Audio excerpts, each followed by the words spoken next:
کلمه بیرته ووایه کني بیا ته مرتد یې هغه په دیوبند کې په کلمه ویلې وه بیرته تاسو په خبره ورسېدئ نو دی هم د دې خبرې قایل دی چې عیسی علیه السلام وفات دی او وایي دا د اسمان ته ختو دا کیسه وایي دا منګړته کیسه ده دا الهام الرحمن اردو کې کتاب اردو کې تفسیر دی تاسو وګورئ په دې کتاب مکتبو کې ملاوي الهام الرحمن هغه ته لیکلي دي بین الاقوامي تفسیر نو ما په خپل تفسیر لیکلي دي چې د تفسیر د بین الاقوامي کې دوه څه سړی خو بین الاقوامي یا د څه شی په تفسیر څنګه بین الاقوامي زه په دې نه پوهېږم تاسو به پوهېږئ تفسیر څنګه بین الاقوامي بین الاقوامي اردو کې لیکلی دی نو یا په دې وجه بین په هندۍ کې بیا بین الاقوامي نه دا مطلب دی والله اعلم نو دا خبره شوه بل نقطة پکې دلته راوړه ان تعذبهم فإنهم عبادك وإن تغفر لهم فإنك أنت العزيز الحكيم ان تعذبهم فإنهم عبادك د دې دواړو په منځ کې څه ربط دی څه مناسبت دی ان تعذبهم فإنهم عبادك او ان تغفر لهم فإنك أنت العزيز الحكيم ان تغفر لهم فإنك أنت الغفور الرحيم ده دي وسره مناسبت ويجي او ان تعذبهم فإنك قدير على كل شيء فإنك غالب قادر عزيز لكن دلته خبره بدله ده پته ولګی دا چې عیسی علیه السلام دوه خبرې کول غواړي یو په دې خبره کول غواړي چې دا خلک چې د ما مخالف دي او د ما دشمنان دي او د خدای دشمنان دي نو دا کار به غلط دی او د غلط خبرې خو انجام دای چې عذابي دا ډول خبرې په خپل ځای خو بل طرف ته هغه د زړه سواندۍ هغه خبره په کې کول غواړي د زړه سواندۍ خبره کول چې زه دا نه یم چې عذاب دا خو ستا کار دی زما زه فیصله نه کوم فیصله به ته کوې لکه قرآن مونږ ته وایي که نه یغفر لمن یشاء ویعذب من یشاء نو داسې نه وایي چې خدای پاک که ته ولې عذاب ورکوې نو دا خو بلکل د عذاب لایق ځکه د دې مطلب به دا یي نعوذ بالله چې د عذاب د ورکولو او د مغفرت دا فیصلې او دا اختیار دی په خپله اخلي نه په خپله نه اخلي زړه سواندی پکې هم دی رحم پکې هم دی نو تا ان تعذبهم فإنهم عبادك کته ول عذاب ورکې نو ستا بندگان دي او بندگانو له ته عذاب ورکې نو تا نه څوک تاسو نشي کولای مالک او مالک په خپل مملوک اختیار لري نو اختیار ستا دی دائما مطلب ستا اختیار وان تغفر لهم او کته ورته بخنه کې نو فإنك أنت العزيز الحكيم نو دا بخنه د چا د زور د وجه نه نه کې چې د چا بدر باندې زوري د چا نه به یریږي د چا به در باندې دباوي څوک به نه خفه کول غواړي یا به نه شي خفه کولی نه نه دا وجه نه ده که تی بخیل نو دا بخل ده لکه عیسایانو چې وی که نه دا د عیسایانو رد دی که عیسایانو چې وی چې عیسی علیه السلام چې دا پانشي خوړلې ده نعوذ بالله نو دا رسول لپاره خوړلې ده دا عیسایان به جهنم ته نه پرېږدي عیسایان وایي که نه دی په ځای په خپلو کتابونو کې لیکلي عیسی علیه السلام را جهنم په دروازه ولاړي او چې کوم عیسایي دوزخ ته ځي نو خدای به نعوذ بالله دوزخ ته بوځي ملائک به دوزخ ته بوځي او دی به وایي څنګه ځه جنت ته ځه نو هغه دوزخ ته چې څوک لېږلی کېږي هغه هم جنت ته بوځي نو دې آیاتونو کې د دې خبرې رد دی چې ان تعذبهم فإنهم عبادك تا ته هم مکمل اختیار دی دا اختیار د بل چا نه تا نه سلب او که ته ورته بخښنه کوې نو فإنك أنت العزيز الحكيم دا بخنه د چا د زور د وجه نه چې شفاعت قهري چې ورته کوي چې سفارش به کوي هغه سفارش به خامخا در باندې مني نه نه داسې څوک نشته فإنك أنت العزيز غالب دی او حکیم حکمت والا دی نو په دې بخنه کې هم ستا حکمتي او دې بخنه کې ستا خپل اختیار دی ځکه غالب خو دی په تاسو غالب نه دی دا مطلب بسم الله الرحمن الرحيم الحمد لله الذي أنزل على عبده الكتاب الحمد لله الذي خلق السماوات والأرض وجعل الظلمات والنور ثم الذين كفروا بربهم يعدلون سورة الأنعام انعام نعم ساروی ساروی خو هغه ساروی چې عرب ورته ساروی وایي. دا بل ورته چا تپوس کړی و اتي ولې ارام ما ته وخت نه جواب ولو اتي ولې ارام ځکه چې اتي انعامو کې شامل نه دی بهیمه خو دغه انعامو کې نه دی شامل. تاسو په خبره پوهیږئ انعام انعام په عربو کې چې کوم انعام دی دې ته انعام وایي ساروي. په دې پښتو کې ته ویلی شي زناور او ساروي نو زناور خو هر یو شی دی ځنګلي زناور هم زناور دی لیوه هم زناور دی ګیدړ هم زناور دی او میخ هم زناور دی خو ساروي د انعامو ته وایي. نو د انعامو نه مراد هغه ساروي دي چې عرب هغې سره مانوس دي. عرب ورته وایي چې او دا ساتي مانوس دي ورسره دا ساتي. نو دې قرآن کې تا ته دې سورت انعام کې هغه وایي ثمانیة ازواج اته جوړې دي دواړه من الابل اثنين ومن البقر اثنين او من الضأن اثنين ومن المعز اثنين. وخان نر او ښځې غواګانې نر او ښځې او ګړې نر او ښځې او بزې نر او ښځې. نو دا څلور څیزونه شو اته ځکه شو چې ازواج شو که نه چې نر ښځې نو اته دا نر ښځې پکې ځکه وایي چې مشرکانو به بعد وایي چې هذه هي انعام حرمت ظهورها وانعام لا يذكرون اسم الله عليه او دی وایي چې خالصة لذکورنا ومحرم على ازواجنا. ایوه پکې په نر او په ښځو کې فرق نه کوي. نو قرآن د نر او د ښځو د دواړو ذکر وکړو. نو دا انعام چې کوم دي د دې انعامو مثل چې من البهایم هغه ترجمه په سورت مائده چې پروس کالي موږ شروع کوله نو هغې کې دا تفصیل ټول شوی و او په هغې کې دا هم شوي و چې د بهیمة الانعام نه مطلب یعنې یوازې انعام نه دي حلال هغه څیزونه هم حلال دي د بهایمو نه چې د انعامو په شانتې دي. د انعامو په شانتې دي نو څه مطلب دی؟ نو هغې کې دا ټولې خبرې راغلې وې بیا چې هغه پرې نباتاتو په غذا باندې اکتفا کوي شخون وایي. بیا مې خلکو ته ویلي مې لکه تاسو کې څوک شخون وایي اوس به پکې څوک دي که زه څوک شخون وایي نو داس به اوچت شخون شته که نه پکې نه نه نشته ماشاءالله. پخوا پکې شخون والا والا به پکې راتله شخون جګالي چې ورته وایي جګالي اردو کې ورته جګالي و چې هغه په مخه وخوري او بیا راشي صبري ته سمري او بیا د یو شی قړو کې د خولې له راشي په هغه باندې جامې وایي بیا هغه تېرې بیا بل راوباسي. دا یو سیستم دی په کې انسان کې دا سیستم نشته. خر کې شته دا سیستم نو خر ګوره که نه بهیمة الانعام کې نه دی شامل. خر شخوند نه وایي پرې څه تیر کې به تیر شي. نو دې کې دا انعامو ذکر دې صورت کې دا صورت یو ځای نازل شوی دی. بعضې حضراتو کې د بعضې آیاتونو تذکره کړې ده خو به هر حال عمومي طور د خلکو رای دا ده چې دا صورت یو ځل نازل دی. دې صورت کې ډېر زیات اهم مضامین دي. د شرک ابطال مشرکینو ته تهدید د نبي علیه السلام د نبوت اثبات دلایل د آخرت دلایل دا ټول په خپل ځای به هر صورت مکي صورتونو کې دا دي. خو دې کې چې کوم د توحید کوم بنیادي کوم نکات بیان شوي دي د توحید کوم نکات بیان شوي نو دا صورت بار بار لوستل غواړي دا بار بار ویل غواړي بار بار لوستل غواړي بار بار دې کې به ستا عقیده مضبوطېږي.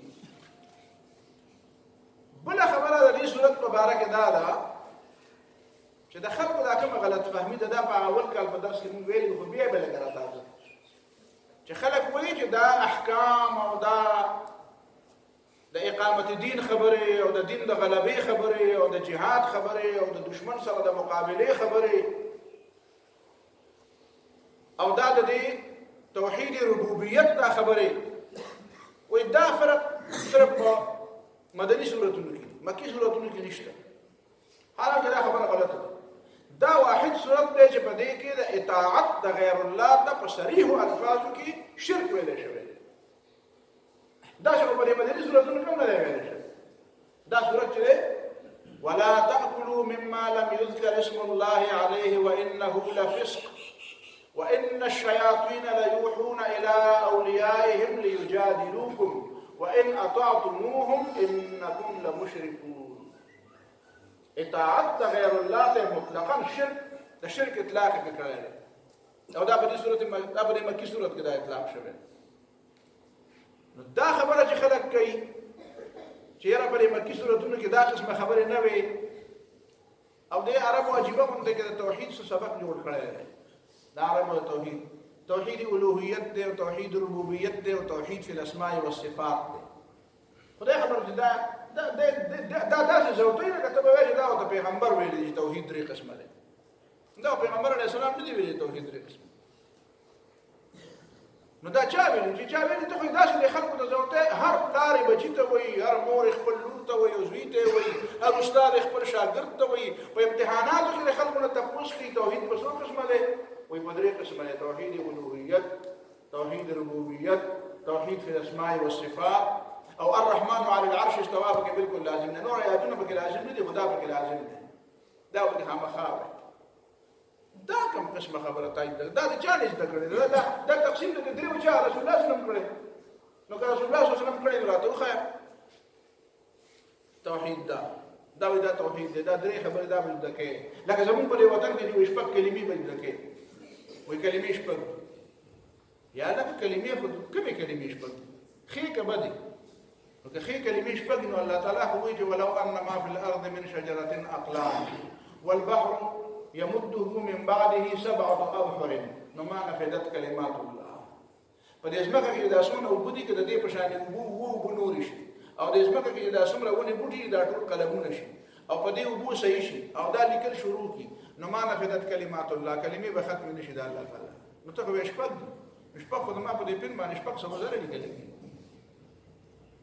او دا چا وی چې اوله پکې دا بیا وی د اوله ته کلمه توحید وي او بل پکې کلمه شهادت ته یو په دې اخره کې پکې یو بل دا غي ته کلمه رد کوپر وي نو ما وته وی چې کلمه لا اله الا الله دی وی او کوپر رد نشو کلمه شهادت دی وی له کوپر دا کوپر په دالې ونه سپیو دا څنګه راځي رد کوپر پکې بیا بل دا خلک چې لا اله الا الله وی نو کوپر رد نشو یا لکه شړې کلمه لا اله الا الله وی نو دا ردی کوپر شو کنه شو نو ته خو ردی کوپر په بل دا کوپر بنو ملي معله بلد کله دا کوپر وساله لکه زمون په وطن کې چې بګاړي شاته نکلي وي چې هارندون راستانو کني اسه لار نه درکو ارم براته وې مارن وته زناورو ده پاره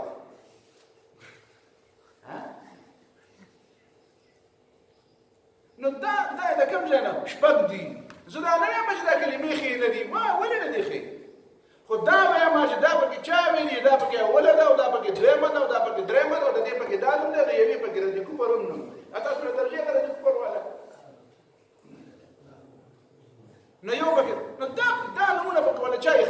او دا تحدید پکې چا کړی دی چې شپه او دا پکې بیا چا چې دی به وې مولانا عبدالرحیم صاحب د الله پاک وبخي هغه به اخوا وی چې په چترال کې ونه مې هغه د استادان برتی کول اسلامیات لپاره نو ما ته دې مې نه نو زم په کې نه ولم نو هغه محکمه تعلیم هغه افسر په یو څه ته پوښتنه کوي درې کلمه وایا نو یې کومه چې ویل نو ما ته ونه معلومه درې مې کومه یو ته پته وی چې هغه لاړ بارته وې ما ته چې بل کس نه راوړل زه ته یو خبر نو دا نو ته وی چې یې دی ورشه دا درې کلمه خو ما دم نه راځي تاسو دلته کې نه ولې نه خلک نه امتحان راوړي چې تا نه درځي ما خدای کومه ما ته نه په قران کې دا پته شته چې درې کلمه په کوم ځای کې لیکل ده نه راته په حدیث کې دا معلوم دي نه د امام ابو حنیفه په کتاب کې راته دا معلوم دي چې لیکلي چې دا په درې مده او دا په څلورمه ده دا هم نه راځي نو ته له خلکو نه څنګه په ځل پیر کېږم نو بیا امام باندې واسه زه په کې دا چې استاد نه ورته امتحان پر تعلیم نه څنګه وی بیا مې پوي کړی دا غړي وړي مو وای دا په کوم کتاب کې لیکلي دی پاغه او ورکوټي کتاب نه خاصي کې په څو کې خاصي کې نور کوم چا پاغه کې څه ته وای پنځورا نه په خبره رشید البیان خلکو مته دي زنانو به وي د رشید البیان رشید البیان کتاب د پښتو یو پاتنامه وا یو جنگنامه وا یو نورنامه وا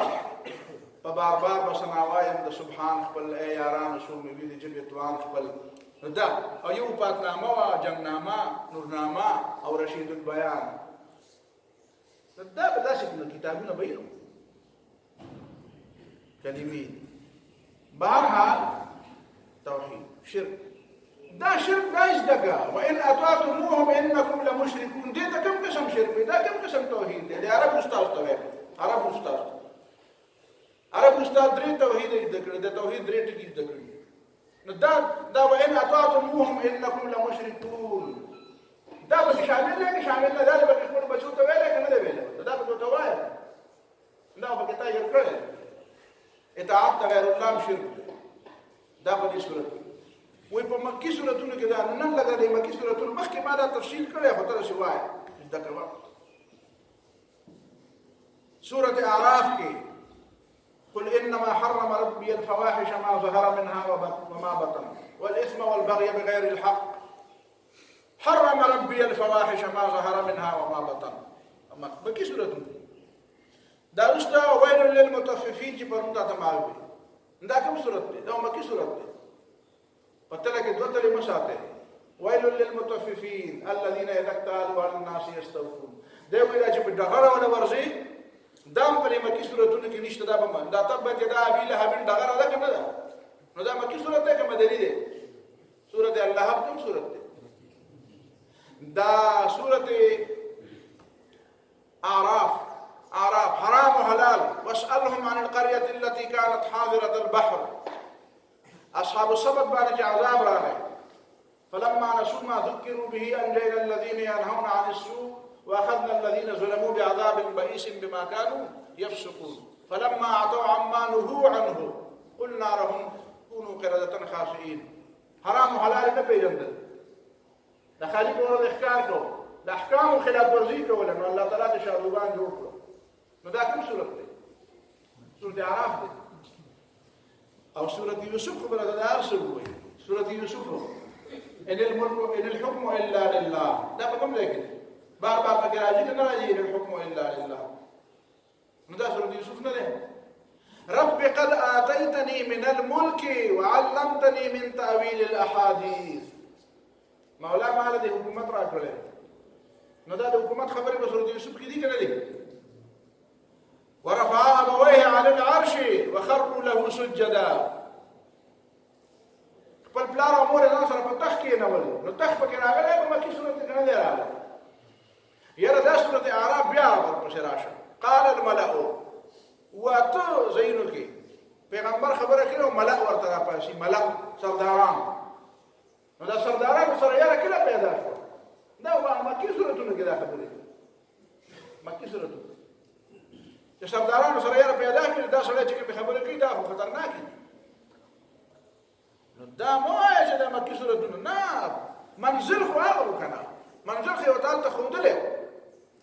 منزل او تعالی ته خوندل دا مکی دا ورکه د سیرت رسول دی ویل نه دی ویل چې ابو طالب تخلق رااله ورته وی چې دا وراره دې سم کا او قلار کا پاره کې داراله چې زه ته یو کلمه وایم چې هغه کلمه را سره عمر نه تدين لهم بها العرب وتؤدي لهم بها العجم الجزيه عرب به ټول مني او عجم به ول جزيه او ټیکس ور کوي نو دا په مکه کې ویلو او مدینه کې ویل مکه کې دا چې رسول الله صلی الله علیه وسلم هجرت کو او سراقه بن مالک دا مرګ په روان او نبی له صلی الله علیه وسلم ورته وی سراقه کیف بك یا سراقه تا ته پته دا یو وخت روان دی اذا لبست سواره کسرا وتاجه کتابه د کسرا بنگړی اوستي او د کسرا تاج باندې پر سر کړی دی او دا کله ویل دا په هجرت په اداره کې ورته ویل نو دا مو یا کړه چې د مکی سورتونه دا مکی سورتونه اډوې نه دي دا د کړي نه دي مکی سورت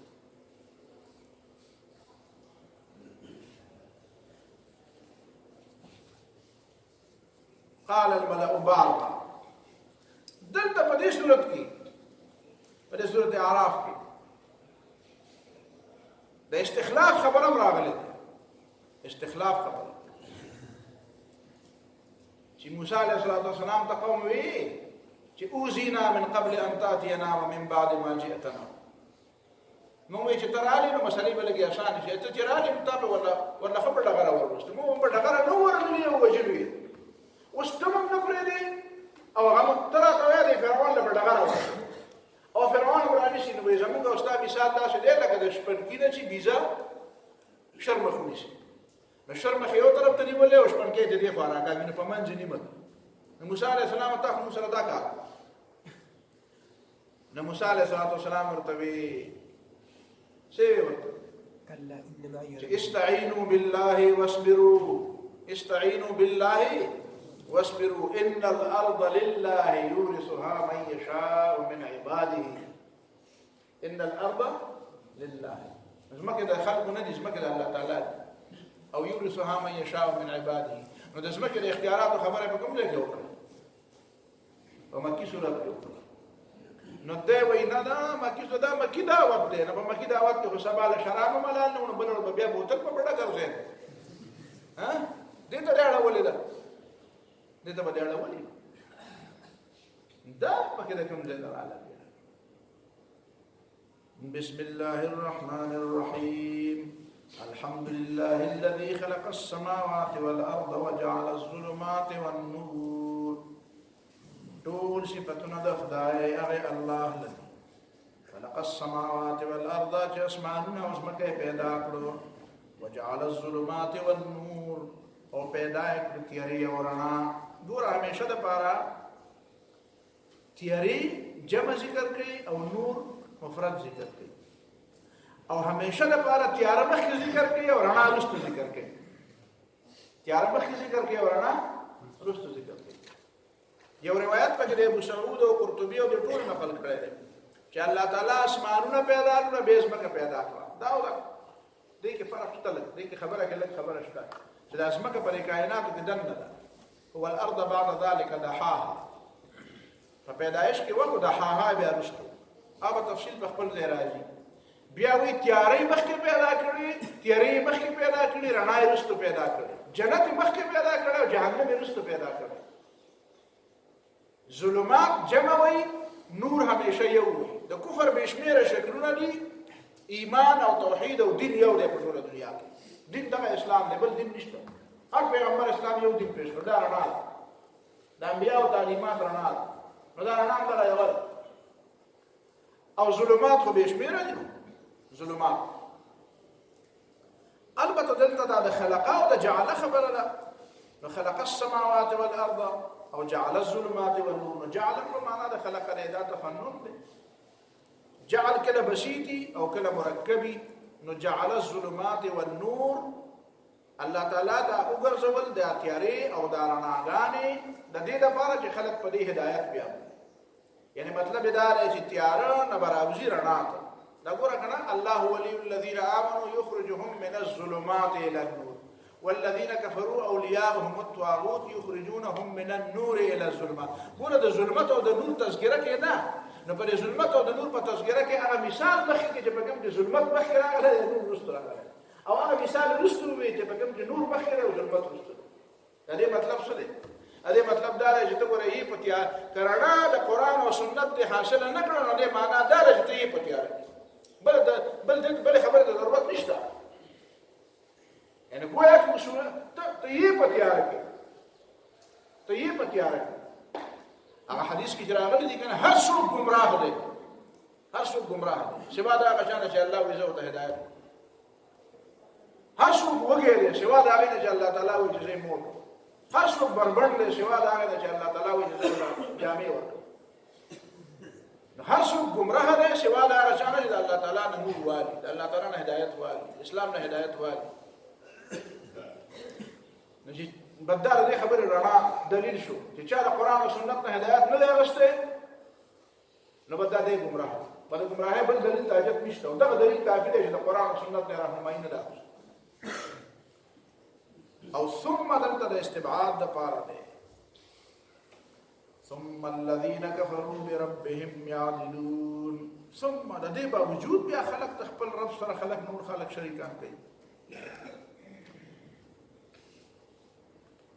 دا نور آیاتونه ما دلته راوړي. سورته اعراف کې غالبا نه سورته هود کې. سورته هود هم مکی سورته ده. دا مکی سورته خبره مې کوله. یو آیات مې دلته نقل کړم، ولا تركنوا الى الذين ظلموا فتمسكم النار. ولا تركنوا الى الذين، نو مکی سورته ظالمانو ته غوړې ورنږدې نشي. د ظالمانو رکن نشي چرته. ولا تركنوا الى الذين ظلموا، د ظالمانو چرته رکن نشي، چرته ملګری نشي، چرته د هغې کارکون جوړ نشي. فتمسكم النار دا مکی سورت دی. ظالمانو سره په ملګرتیا نه کوي. دی وایي نه په مکه کې صرف عقیدې بیانې دی نو عقیده دې بیانه ده خو عقیده دغه هم وکړه چې وإن أطعتموهم إنکم لمشرکون دا هم عقیده وکړه.